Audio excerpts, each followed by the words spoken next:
Window World, the official windows of the Kansas City Chiefs, presents Kevin Keatsman Has Issues online at windowskansascity.com. One of the things I absolutely love about doing this podcast is it challenges me to read things that I wouldn't typically read, that I maybe haven't read since college or high school or since I was in class, and I like that. I think the older I get, the more I like revisiting things, understanding the way things are. And one of those things is the Constitution of the United States. And I'll never be a constitutional attorney. I'll never be an expert on the Constitution. But the Trump presidency has also given us plenty of reason to learn things, read things, and understand things that we've just sort of ignored. If you're anywhere near my age, you maybe ignored this for 10, 20, 30 years, not thought much about it. Most Americans today are in a mode where we just accept America for what she is. We believe we're the freest country on earth.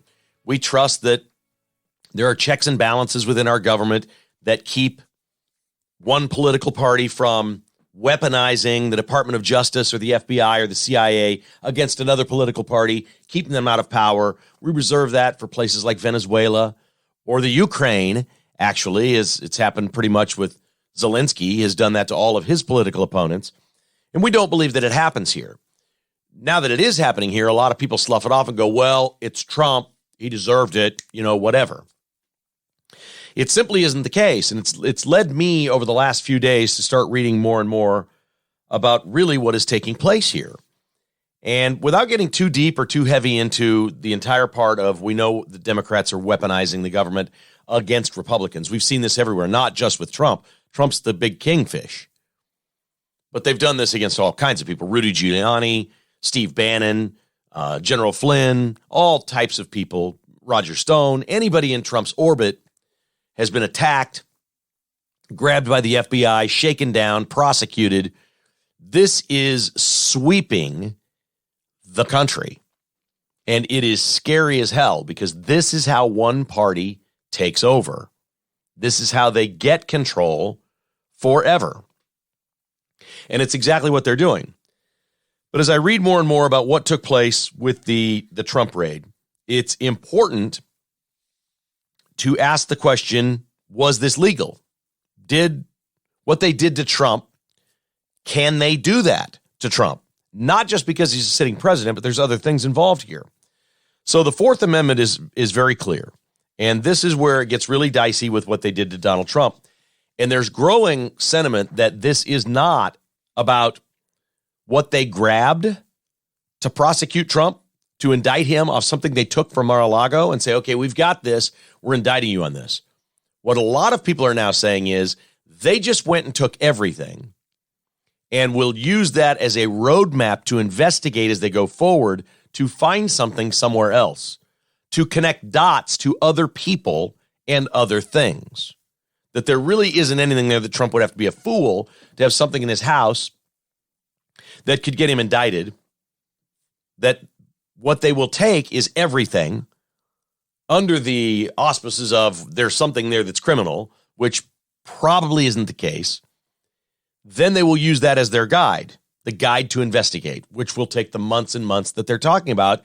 And somewhere down the road, presumably 18 months from now, in the middle of a presidential campaign, that's when they can indict him. Not anytime soon, not any smoking gun, not something they found at Mar-a-Lago. This will drag and drag and drag. They're in charge. It's their DOJ. They can wait and wait and wait until about what? 4 months out in the election, 3 months out, and indict him. And perhaps maybe make him ineligible to run for president of the United States. That, to me, sounds like a much better plan than all these people running around. I'm talking about 4 Democrats.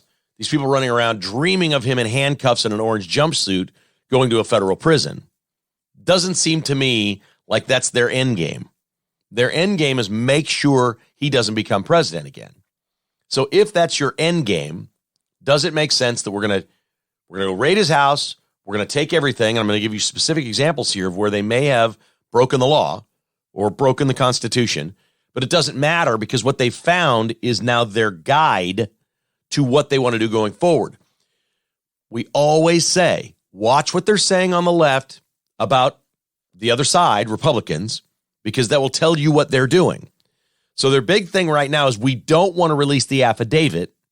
Why don't they want to release the affidavit? They put a 13-page document together for the court and said, we don't want to release the affidavit because it will reveal what our plans are and what our playbook is going forward. It will compromise the investigation, they say. Well, that's all this is about, is the investigation. If they had a smoking gun, it would be released already. They would have grabbed him. They've indicted him. It would not take long at all. If they had something like the nuclear stuff they were talking about or all these other fake news stories that came out, if they had that, they'd have grabbed him. They could have just flat grabbed him. This is about the investigation. It's about finding something down the road they can indict him on in the middle of a campaign to keep him from becoming president of the United States. That's what it's about. And it's always in their words. And when they say they don't want to release the affidavit, which Donald Trump is now demanding they release, Trump wants it out there. The DOJ doesn't want to release it. It's gone back to the judge, who should recuse himself at this point from any further decisions other than just signing off on the raid. Reinhart should pull himself out, and somebody else should decide whether or not the affidavit is released. Okay, the DOJ doesn't want that out there because it will show their game plan legally. So that's what we're talking about, something so tricky and so flimsy and so thin that they're afraid to show the affidavit because it will show their roadmap, their game plan of what they're doing going forward, trying to trap Trump into something they can indict him on to keep him from running for president. That's what they're trying to do. The Fourth Amendment to the Constitution is very simple. It's one small paragraph. I'll read it to you, and it's as common sense, reasonable as anything you've ever read. The right of the people, meaning any American citizen, to be secure in their persons, houses, papers, and effects against unreasonable searches and seizures shall not be violated, and no warrants shall issue, but upon probable cause, supported by oath or affirmation, and particularly describing the place to be searched and the persons or things to be seized. And this is it in the end. Describing the place to be searched. We've already discussed that the Trump attorneys believe there were all sorts of places in Mar-a-Lago that were searched that are not on the warrant, that they don't just have open run to go ramshack through Melania's closet if it's not named on there. The persons, they didn't seize a person in this case, although they did tell persons representing Trump they couldn't be in the house. So there's a question here. And then things to be seized. So does the affidavit say you can go to Mar-a-Lago and take everything? Because here's what they took. They took his passports, then they lied to the media and said they didn't have them. Or they just were so much bunglers of what they were doing, they didn't know they had the passports. That's always possible too. Doesn't matter. You need to specifically state in a warrant that you are taking someone's passport because they're a flight risk. There's no chance that was in the warrant, in the affidavit. There's no chance that somebody thought Donald Trump was a flight risk, that he's going to leave the country and never come back. Seriously, think about it for a moment. They got his passports. They say they've returned them, or they're returning them as we speak. So they screwed that up. Okay? They also stole all kinds of documents with attorney-client privilege. And unless it states in the affidavit, which I'm not even sure is legal, we want to go seize documents with attorney-client privilege. I don't even know how that's legal. I don't know what judge would sign off on that. If you went to a judge and said, we want to go in and get all of his files that are private between him and his attorney-client privilege documents, that's what we're looking for and that's what we want. What judge would sign off on that? But I think the answer is none. But they took them. They got them. And now people are asking all kinds of questions. Is this thing toast? Can they use any of these documents against him when they took so many things that clearly are not in the affidavit, even though the affidavit hasn't been released? I think the thing falls apart. If the affidavit is released and it doesn't say something about grabbing attorney-client documents and doesn't say something about stealing his passports and personal effects, photo albums, and going into Melania's closet, I think it's done. I think it's dropped. It's over. But it won't matter. What they want is to see everything he has. They're looking for a roadmap, a guide to connect things somewhere down the road. And they've got it all. And they're obviously making copies, And they've obviously read all of it. They had 20 boxes of stuff. By now, they've read every single word of every single thing that he has. That's their plan. And it's a brilliant plan. I can't say that it won't work, that they won't find something. There's all kinds of people out there that say, we all commit felonies every day and don't even know it. But when you aren't listing these things, when you don't list passports or, even on the register of seized items, they itemized what they had. They never listed the passports. They wanted that to just kind of go away. Passports are a very unique thing for American citizens who have not been charged with anything or accused of anything. You can't really take their passport. There's lots of precedent in law about passports. You just don't take them from people. You must specifically state in the affidavit, we're taking the passport, and here's the reason why. We believe this person is a risk. And there is no chance that's in the affidavit. There's just no way. Look, these judges are so political that if something happens and Trump appeals it, and they go to another court and find their own judge, an appellate court, and they start arguing the Fourth Amendment, I don't know how any of this holds up. And again, I'm not a lawyer. But as I read, and you understand what the Fourth Amendment is, we all know what attorney-client privilege is. We know what that is. We now know the laws about passports. This whole thing is just it's a roadmap. It's a guide to investigate. It's a fishing expedition for a fishing expedition. Okay, let me clarify what I'm trying to say here. You've heard people say that the raid was a fishing expedition. That's right. Fishing expedition to find something to indict him on. I don't think that's it at all. I don't think they went fishing to find something to pop him and immediately indict him. I think it was a fishing expedition to set up a fishing expedition. In other words, we're going to take all this stuff and we're going to see what he's got. We're going to try to connect the dots and go fishing elsewhere. That this wasn't it. This was you stopped by the bait shop and got your minnows, okay? And now you're going to go try to catch a largemouth bass. That's what it is. I mean, I can't see it really any other way. And I don't like any of this. And I think I think they're doing the devil's work. I think they hate America. I think they hate Trump more than America. And I think what I'm feeling right now is America's going to be so exhausted by Donald Trump after this drags on for a year and a half. They're going to be so exhausted by this and so tired. The Democrats know one thing. They don't know that America got completely exhausted by the impeachment, the Russia hoax, the controversy, the turmoil, and it made them look awful and petty and everything else. And here's what they know at the end of the day. They know at the end of the day it beat Trump. However it was they did it, however the hell it worked out, whatever, they know it worked. They know that even Trump supporters know that Trump is tarnished, that it's difficult, that he's not a clean candidate, that he's got some Eric Greitens to him, not the same stuff Greitens had, but there's just an exhaustion, a Trump fatigue out there with some people that could cause them to stay home or vote for a third-party candidate or do something else. They know this. They don't need him in jail. They just need this to go on and on and on until the election.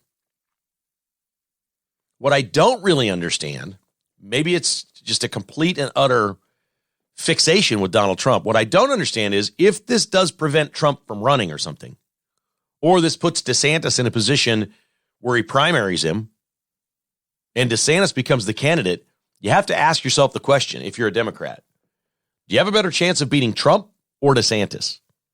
Because here's a guy in his 40s, young, he's Trump. He's the same guy. Politically, they're the same guy. You want to talk about hate? You watch DeSantis become president and see what they do to him. They will hate him as every bit as much as they ever hated Donald Trump. They will. They're going to hate Ron DeSantis. Trust me, if that's where it goes. But the Republicans clearly are sitting here today with two excellent candidates for president. The Democrats have zero. They don't have anybody identified that can run in 24. That anybody thinks, there's just nothing there. If Biden really wants to run, great. DeSantis would, Biden might be able to beat Trump again. I don't know. I mean, maybe it's just people with fatigue. Maybe they stay home. We know a lot of people go vote against Trump, and it doesn't matter who's running against him. They'll vote for the other guy because they don't like Trump. And that includes some Republicans and a whole lot of independents. We know this. DeSantis would mop the floor with Joe Biden. You just look at that feeble old man and say, we got to have DeSantis as the president. So I don't know where the whole thing goes. It's way down the road, but I just am of the belief as we watch all this that it's too flimsy, that it just can't hold up. And I think we'll learn that over time. At the Gateway Pundit today, there's a great story that says Rand Paul moves to pull rug out from under DOJ. Leave them with nothing usable from Mar-a-Lago raid. Well, it essentially says Rand Paul wants to get rid of the Espionage Act. This is a really interesting story. The Espionage Act was put in place in 1917 because there were dissenters in America to us joining World War I. And there have been plenty of papers written over the last couple decades about repealing the Espionage Act. The Future of Freedom Foundation writes about this all the time. The Espionage Act was abused from the beginning to jail dissenters of World War I. It is long past time to repeal this egregious affront to the First Amendment, Rand Paul has tweeted. He linked a 2019 article from the Future of Freedom Foundation titled Repeal the Espionage Act. Jacob Hornberger, the foundation's founder and president, argues that this act is a tyrannical law. This is way before Mar-a-Lago, folks. This is 3 years ago, which can be and has been used to punish government whistleblowers. Most obvious example is Julian Assange. But now, a lot of news outlets are on board with this.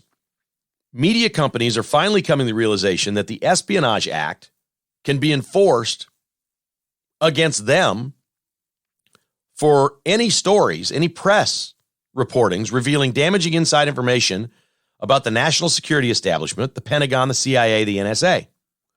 Therefore, some media outlets are in agreement calling on the Justice Department to cease and desist the Espionage Act and not use it. Well, this is what they want to use against Trump.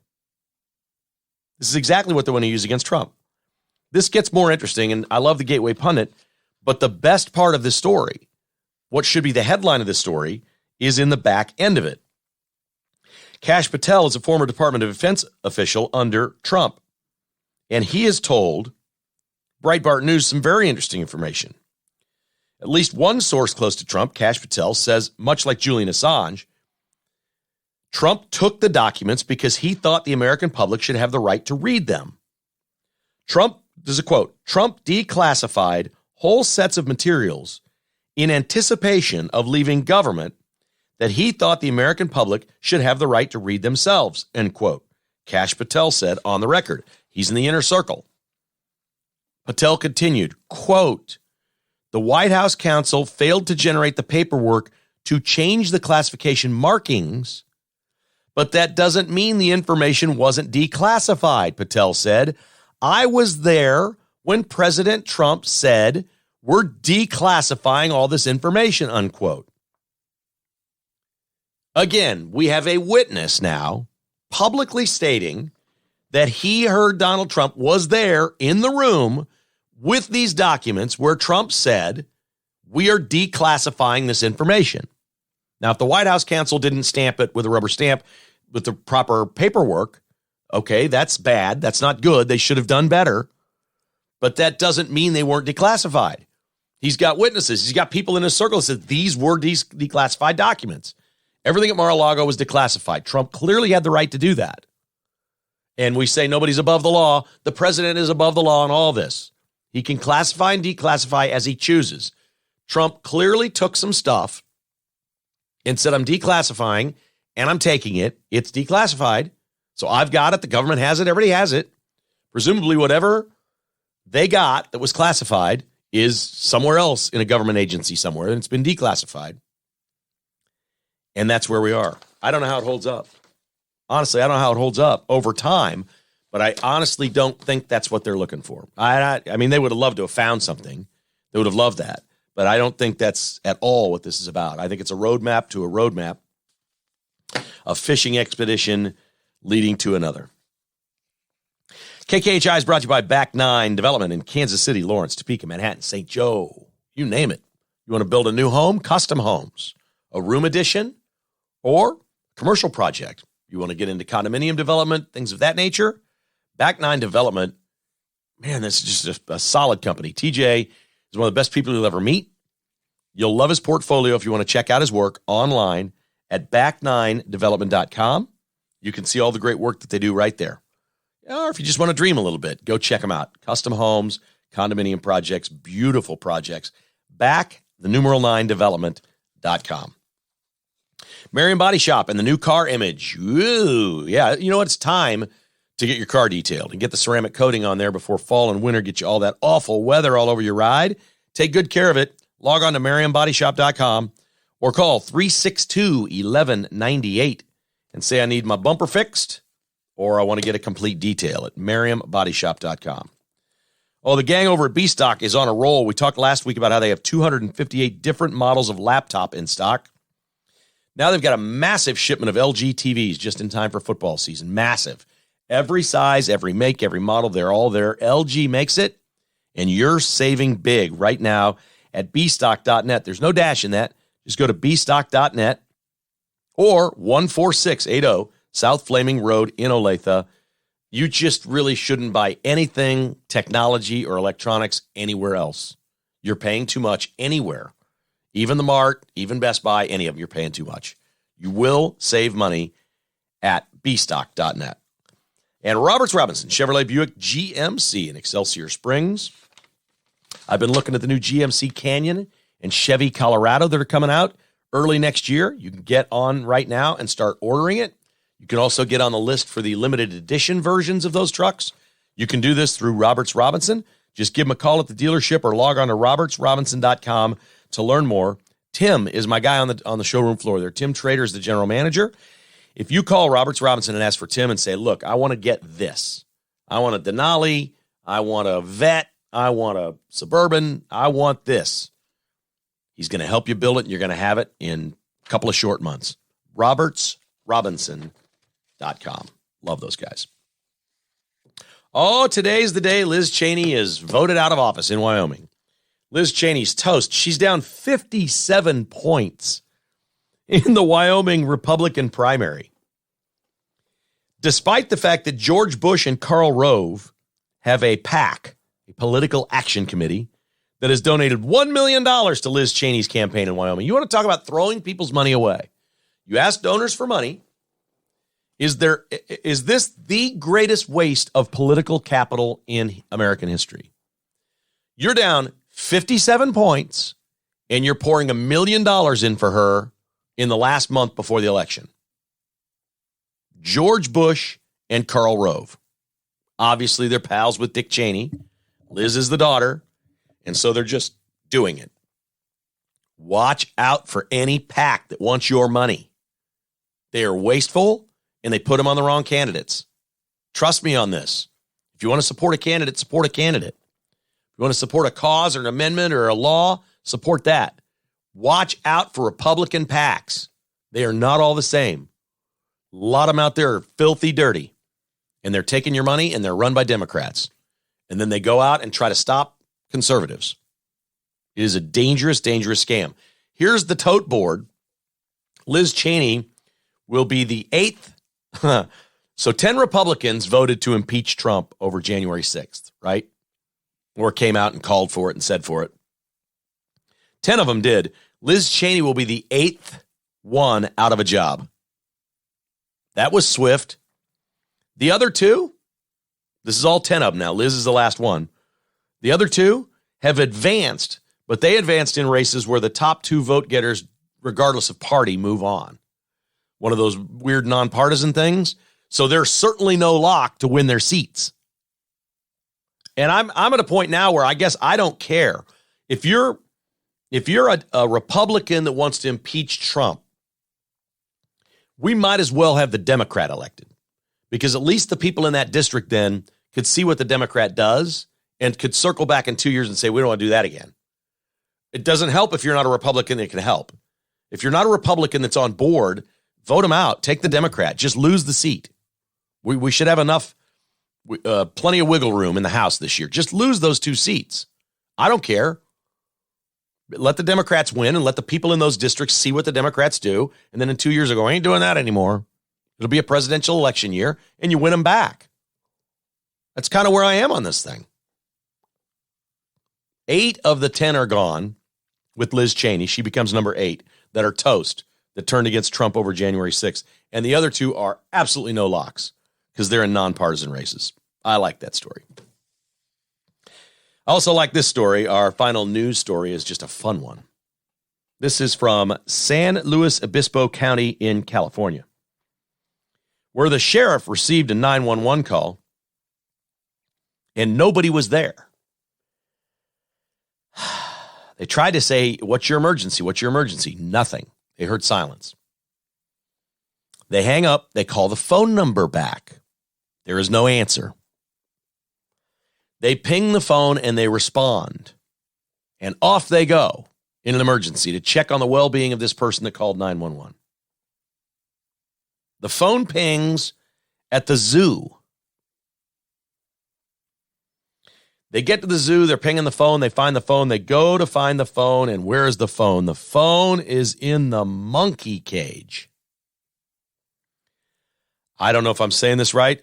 A capuchin monkey, C-A-P-A-C-H-I-N, capuchin monkey, at the California Zoo, got into a golf cart inside the enclosure. The person that works there goes around every day in their golf cart, left their phone in the buggy while they were doing what they were doing, cleaning up after the monkeys, feeding the monkeys, doing whatever it is that you do with the monkeys. And one of the little capuchin monkeys got into the buggy and dialed 911 and hit send. That's a random. I mean, I guess there's a button on a phone. Is there an alert button, a 911, automatic 911? There could be. And if you worked in a zoo and enclosures, you may have something on your phone that's different than what I would do to call 911. But it doesn't matter. The monkey dialed it. The monkey dialed it, then dropped the phone and walked away and went about its day. And off they responded to the zoo where they found the phone and said, yep, this is the one. And the person that worked there felt a little silly, but I wouldn't feel too bad. You left it in the cart. It seemed like maybe it was secure there. You're in with the monkeys, not the grizzly bears or the alligators. I could see leaving your phone in the cart. Very routine, probably. You pull in the enclosure. You do your work every day. It's probably the same thing every day. And a little bitty monkey called 911, and boy, they responded in a big way. Here they came. The sheriffs, the first responders, everybody to the zoo. The sheriff said, we've been accused of having monkey business here at the sheriff's department, but this one takes the cake. You could cut the cake with a brand new Finch knife. FinchKnifeCo.com. You could. It's not the ideal tool to cut a cake. It would be the ideal tool to cut a donut or a cupcake, but I don't know about a big birthday cake. Finch Knife Company has the greatest selection of beautiful pocket knives you've ever seen. I get emails all the time from those of you who say, you know what? I haven't had a pocket knife in years, but I thought these sound like great guys and really cool knives, and you're so glad you got them. You find that you use them, you show them off, you show people. Like the best ad for a Finch knife is for somebody to show it to a friend and say, oh, these things are awesome. Log on to FinchKnifeCo.com and see what they're all about. You can also go to Shields in Overland Park. A gentleman sent me one yesterday. He got a Finch knife at Shields, and his 15-year-old granddaughter was with him, and he sat her down by the Ronald Reagan statue that's out front of Shields, and they took a picture, and they read the plaque and learned more about Reagan. Shields is awesome, man. You want to go to a flag-waving great place? Go to Shields and get your Finch knife there. They're really solid, great American patriots. Also available with the bullet hole and Teague Tractor in Belton. Online at FinchKnifeCo.com. Keep life from getting dull. Cross Kitchens. Oh, this is a great kitchen remodeler. They do bathrooms as well and other projects. If you want to do more, they can do big projects. They can do big projects that take more than a couple of weeks, but most of their kitchen remodels are done in 2 weeks or less. Some of those sometimes are just refinishing the cabinets, new countertops, and maybe polish up the floor or redo the floor. They do that, or a complete remodel. Everything's got to go. Let's start over. I need some better cabinets. These are really old. I need things that are functional. I want those nice little sliding drawers that soft close. Oh, a new dishwasher, garbage, all that. Cross Kitchens KC. Call Tim Cross and have him out to your home. Let him look around. Talk about your dreams. Ask him what they can do. 816-898-7047 for one of the most wonderful small family-owned businesses you've ever seen. CrossKitchensKC.com. All right, on to sports. The Chiefs have cut veteran cornerback Lonnie Johnson. This is not a headline. You probably don't even know who Lonnie Johnson is. Chiefs this offseason traded a 7th-round pick to the Texans, I believe, and picked up Lonnie Johnson. They got a veteran cornerback because they were very worried about the position. Last week, they released DeAndre Baker, who at one time was a big-time first-round draft pick by the Giants. They had injury problems here. The Chiefs have cut and waved goodbye to 2 veteran corners in the last week. Lonnie Johnson, Andy Reid said on Monday, quote, Lonnie will hook on, unquote, somewhere else. We wanted to let him go now instead of at the end so he has a better chance to find the right team, hook on, and become a player. They believe Lonnie Johnson will start somewhere else. They believe that. And they let him go. Why did they let him go? Andy Reid said, quote, we have to get better, unquote. This is the greatest sound to my ears ever. I spent a great deal of time yesterday with my mom and my sister who's here from Florida. My other sister who lives here had a 25th wedding anniversary this weekend, so she was in town for that. We spent the day yesterday. I took my mom to the casino. I played a little bit of blackjack with her, but she was not happy with me because I won. We're playing $10 blackjack at Argosy, and I won like $75 in 10 minutes. And I said, well, that's pretty good return on my investment. I bought in for $100 and I'm 75 up. I mean, I'm not going to sit here and win $5,000 playing $10 blackjack. This is pretty good. I'm going to go walk around and see where my sisters are. They're playing slot machines somewhere. And so I did that. She wasn't happy with me that I didn't play enough blackjack with my mom. So I'm going to have to take her back another time. And I guess the key is I need to lose. Because if I lose, I'll keep playing, right? That's what she wants. I'm going to have to lose if I'm play with her. But anyway, it devolved into a little lunch, and then they wound up coming over for dinner last night. I grilled some burgers, and we talked a lot about the Royals. And they think I hate Nicky Lopez, and I don't hate Nicky Lopez. I like Nicky Lopez. I like Nicky Lopez from the jump. I like that kind of ball player. I think you need a player like Nicky Lopez on your baseball team, but you can't have Nicky Lopez be some important role player where, like, your job is to just find your way on base and someone else is going to hit a home run. No. At some point, you got to generate your own run. Okay? You got to triple or hit a home run or score one instantly and do it that way. So I keep saying as long as Nicky Lopez starts for the Royals have to get better. That's what Andy Reid is saying. Now look at what the Royals are doing. How did the Royals get better this year? Here comes Pasquantino. He hits home runs. Here comes Melendez. He hits home runs. Here comes Prado. Little bit of a mixed bag, but he had a game winner last week. Game-winning home run. I'll take it. Nicky Lopez doesn't have a game-winning home run. Okay? So they're bringing impact rookies up that are hitting home runs and can win games that way. You know what the statistics are if you homer. If you hit a multiple run homer, a 2 or a 3 run homer, or a grand slam in a game, now you really know what the statistics are that you're going to win that game. You can't deny the numbers. So I keep saying the Royals have to get better. And part of getting better is Nicky Lopez becomes a bench player, a role player that starts maybe one game a week. But you can use him for defense late in the game, pinch run, lay down a bunt, do something, whatever. A lot of things there. The Royals haven't always understood that, and their hand was forced this year to play all these rookies. And lo and behold, they got better. Well, Andy Reid is sitting here saying, I went out and I drafted Trent McDuffie, Jalen Watson, Joshua Williams. We spent this capital on these guys that are 22 years old, and I'm watching them run around the field, and they're faster and they're more athletic, and we know younger players are cheaper and they don't get hurt as much. And so he's cutting the veteran guys. Lonnie Johnson's gone. DeAndre Baker's gone.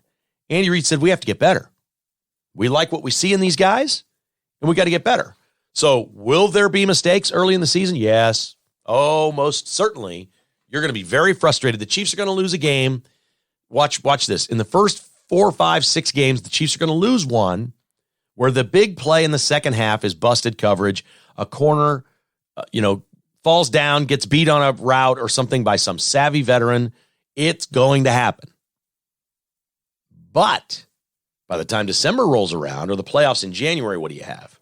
I've always believed you don't have rookies then. You got somebody who started 17 games, he ain't a rookie anymore. There's plenty of veterans in this league that have played 4 or 5 years that haven't started 17 games. Plenty of them. So you're not a rookie long in this league. And you really, you gain knowledge at camp, you read the playbook, you understand all those things, great. Getting out there playing in live games is where you really get better. And Andy Reid understands that. And I loved hearing this. This is an insignificant move. The roster isn't down to 53 yet. It's nothing like that. Lonnie Johnson wasn't on anybody's radar, but what it says is the veterans are gone, the young guys are in, and Andy Reid says we have to get better than what we've been. We have not been good enough on defense the last few years to win the Super Bowl. That's what he's saying. Too much pressure on my offense. We have to get better. You've drafted the players. You've put them in place. You got Steve Spagnuolo coaching them up. Let's go. Let's roll with these young studs and see what we got. Because it's going to be hard. You're playing every great quarterback in the AFC. The schedule is a nasty schedule. And Andy Reid is right. We have to get better. You don't just say, well, Lonnie Johnson's okay. He's played a little bit in the league. He's Nicky Lopez. We'll just play him. No. We got to replace him. He's an okay player. He'll play somewhere else. That isn't good enough for us. And I know it sounds like I'm picking on Nicky Lopez, but it's the easiest way to explain what I believe in sports, and that is the New York Yankees have no role for Nicky Lopez. The Los Angeles Dodgers have no role for the man. He's in the minor leagues in those organizations. And you can take the Royals seriously when Nicky Lopez isn't starting. You should be like, okay, they've improved. And it's the same thing here with the Chiefs. The Chiefs are just going out and doing it. Now, these guys have to play well, but I think they will. I don't think they're just going to go cut a guy that can play in the league for a bunch of rookies that can't play. I trust in this. I love it. McDuffie, Watson, Williams, all rookie corners that have a chance. This is really interesting to see what the Chiefs are doing with their roster. 360 Document Solutions would love to help your business. If you would like a free consultation, they'll come right out to your place of business anywhere in western Missouri or the entire state of Kansas. Doesn't matter where you are. Teeny tiny little town. Doesn't matter. Even if you've only got a few copy machines or machines, they'll come out and take a look at what you're doing and help you save money, especially if you have HP copiers and printers and toners, really expensive. Ditch HP. You got anything HP in your office, get it out. It's just too expensive. It's not a good enough product. It's just not. It's not the way to go. And 360 Document Solutions can help you with that. They'd love to just come visit with you and say, what are your needs? How can we improve, and can we save you some money? Online at 360documentsolutions.com, 913-745-5344. North Kansas City Dental, Dr. Bill Bush at North Kansas City Dental is an award-winning dentist. You know he's on his Facebook page. He's got Patrick Mahomes right there in his chair. You want to go to Patrick Mahomes' dentist? It's Dr. Bill Bush, 816-471-2911. Online at nkcdental.com with locations in Kansas and Missouri. Dr. Bill Bush at North Kansas City Dental. Amazon is really lowering the bar for advertisers on Thursday Night Football. All right, so Fox last year averaged about 20 million viewers every Thursday night for Thursday Night Football. That's on regular television. Amazon is telling its advertisers they expect to have 12.5 million viewers. I call bull on that right away. There ain't no way. No, this thing's going to be slashed less than half of people that don't have the streaming service. They want to charge $500,000 for a 30-second commercial. Fox charged $640,000 last year. Let me give one tiny word of advice to any big company considering spending that kind of money on Amazon on Thursday night. Run for the hills. Amazon knows this. They're clearly not selling their spots for that. Now they're saying we're going to supplement your 30-second commercial on Thursday Night Football with e-commerce advertising. So what? I'm Chevrolet. And I'm like, I don't want to pay $500,000 for something on streaming, and I don't know how many people are watching. They're like, well, just pay us the $500,000. We'll put you on there, and we'll help you with some e-commerce. That's boosting, that's ad placement, that's, with Amazon's website and stuff, and Amazon Web Services. Well, if you want to buy that, go buy that. So what are people really buying? Are they buying Amazon Web Services? Are they buying Amazon? Are they buying Thursday Night Football? I don't know. Amazon seems to think we'll just charge whatever we want, and we'll eventually give you enough advertising for that money that you'll be happy. It's just bizarre to me. The whole concept is bizarre, and I don't think they're going to have 12.5 million viewers on Thursday night. I do not believe they're going to have 12.5 million viewers for Thursday Night Football. Sort of a strange one. Oh, love this story out of the NBA, which I don't say very often. NBA champion Andrew Bogut has a wonderful idea for Kevin Durant. Kevin Durant is waiting for the Brooklyn Nets to honor a trade request. He's a free agent. He wants to be traded. He just wants out of Brooklyn, and they're not doing it. Durant's a good player. Andrew Bogut is from Australia. It's amazing. The only people in the NBA that feel free to speak in America are foreign born. We have Enes Kanter, Enes Freedom. He's foreign born. We have Andrew Bogut from Australia. He's good. He can say what he wants. He was the top pick in the 2005 draft by the Milwaukee Bucks. He later won a championship with the Warriors. He's got a suggestion for Kevin Durant to get the trade moving, because he's requested a trade and the Nets just don't appear like they want to trade him at all. On Twitter, Andrew Bogut, an easy way for KD, Kevin Durant, to get out of Brooklyn that no NBA analyst is discussing. It takes one simple tweet, says Bogut. Quote, free Hong Kong, free Taiwan. Gone the next day. He's right. He's absolutely right. If Kevin Durant took to Twitter and just typed the words free Hong Kong, comma, free Taiwan, he'd be traded by tomorrow. Now, it gets better than that. The owner of the Nets is Chinese. His name's Joe Tsai. Well, I shouldn't say he's Chinese. Let me give you the complete story here. The team owner has connections with the Chinese government. He was born in Taiwan. Tsai was the co-founder of Alibaba, which is the big Chinese conglomerate, before buying the Nets. ESPN documented Tsai's links to Beijing in a report in April and cited times where he has said, I'll defend China's controversial policies right and left. I'm from there. I'll defend them. So when I say he's Chinese, he's not. He's Taiwan, but he defends China. He's the co-founder of Alibaba, and he owns the Brooklyn Nets. And if he just, Kevin Durant went on Twitter and wrote free Taiwan, he'd be traded the next day. I agree with Andrew Bogut. I love these guys. These foreign-born players in the NBA are like, you people don't know what you have here. You know what you have here. Just say it. Just do it. And it is so funny because it's really starting to take hold in the NBA that they're just slimy and corrupt and in bed with China. Everybody knows it. It's not a secret. It doesn't get played up that much by the media, but it's all just sitting right there, and it all just keeps coming out. And I applaud Andrew Bogut for saying, Kevin, you want to get traded? You want to get traded? Just tweet free Taiwan. I'll have you out of here so fast. That's fantastic. I love it. That's poking fun at the Nets. That's poking fun at owners. That's poking fun at the commissioner. That's poking fun of hypocrisy. That's beautiful by Andrew Bogut. I love that one. Also love the Blue Mountain Hotel. I got an email yesterday from a listener who said, hey, Kevin, you got an inn there? I'm looking for a hotel room the night of the K-State Missouri game. I'm like, dude, they're sold out for the K-State Missouri game. But there could be other games available this year if you want to go to a football game in Manhattan and stay at the beautiful Blue Mountain Hotel. Lots of things for the kids to do. But it's also just a really cool place if you're going with your wife or two couples. They've got some awesome suites. They can sleep 6 or 8. A big group going to a football game. Aggieville's across the street. They, of course, have Goolsby's restaurant and indoor entertainment center right there in the hotel. You can catch a good. They have live music each week at the Blue Mountain Hotel. It really is a destination location. Beautiful hotel. Wonderful. Right in the corner of campus and Aggieville. It's perfect for business as well. If you do business in Manhattan, there is no better place to stay than the Blue Mountain Hotel. We hope you'll consider it. It's wonderful. It's locally owned and operated. It's got all local investors.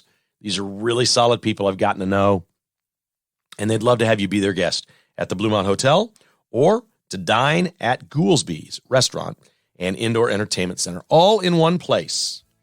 On the corner of Aggieville and Campus USA. It's the Bluemont Hotel and Goolsby's.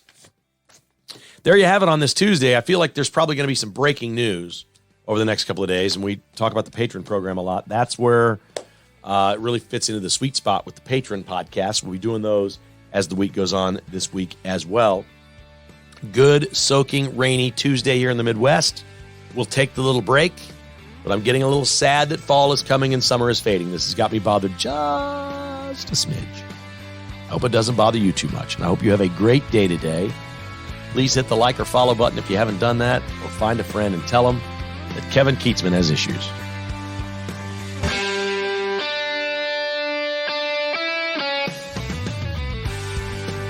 Thanks for listening to Kevin Keatsman Has Issues, presented by Roberts Robinson Chevrolet Buick GMC. To get exclusive patrons-only podcasts, receive a weekly newsletter, and attend in-person patrons-only parties, visit kkhasissues.com and become a patron today. This has been a production of Crooked Tail Media Incorporated.